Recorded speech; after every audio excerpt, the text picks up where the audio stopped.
6 দিনের সফর শেষে চীন থেকে ঝুলি ভরে দেশে ফিরলেন পাকিস্তানের প্রধানমন্ত্রী শাহবাজ শরীফ।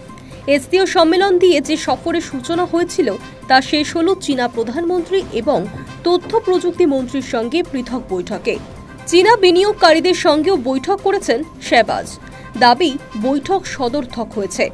এসসিও সম্মেলনে যোগ দিতে ভারতের প্রধানমন্ত্রী নরেন্দ্র মোদীও চীনে গিয়েছিলেন, তবে তার সফর ছিল দুদিনের। পাক প্রধানমন্ত্রী এতদিন চীনেই ছিলেন।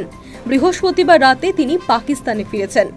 পাকিস্তানের সঙ্গে চীনের ঘনিষ্ঠতার কথা কারোর অজানা নয়, তবে সম্প্রতি আমেরিকা শুল্ক যুদ্ধের আবহে ভারত এবং চীন কিছুটা ঘনিষ্ঠ হয়েছে। এসসিও সম্মেলনের আগে চীনের প্রেসিডেন্ট শি জিনপিং এর সঙ্গে মোদি দ্বিপাক্ষিক বৈঠক করেছেন। দুই দেশের মধ্যে সহযোগিতার বার্তা, সম্পর্ক আরও উন্নত করার বার্তা দেওয়া হয়েছে সেই বৈঠক থেকে। তাতে পাক চীন সম্পর্কে তেমন প্রভাব পড়ল না বলে মত পর্যবেক্ষকদের। সাম্প্রতিক সফরে চীনের সঙ্গে 21টি চুক্তি স্বাক্ষর করে ফেলেছেন শাহবাজ।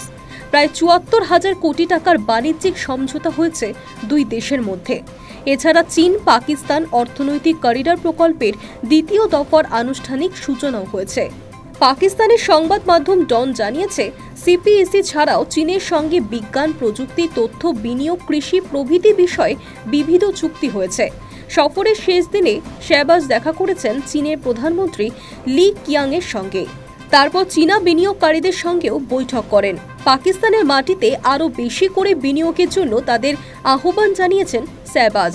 পাকিস্তান এবং চীনের মধ্যে নিরাপত্তা ও প্রতিরক্ষা সহযোগিতা আরও দৃঢ় করার বিষয়ে সমঝোতা হয়েছে। একসঙ্গে তারা সন্ত্রাসবাদের বিরুদ্ধে লড়াই করতে সম্মত হয়েছে। উল্লেখ্য, গত 22শে এপ্রিল কাশ্মীরের পেহেলগাঁওয়ে জঙ্গি হামলার পর পাকিস্তানকে দায়ী করে তাদের বিরুদ্ধে একাধিক পদক্ষেপ করেছিল ভারত। পাকিস্তানের বিরুদ্ধে সেনা অভিযান চালিয়ে সেখানকার জঙ্গি ঘাঁটি গুঁড়িয়ে দেওয়া হয়েছিল। সেই অপারেশন সিন্দুরের পর ভারত এবং পাকিস্তান প্রত্যক্ষ সেনা সংগ্রামে জড়িয়ে পড়ে।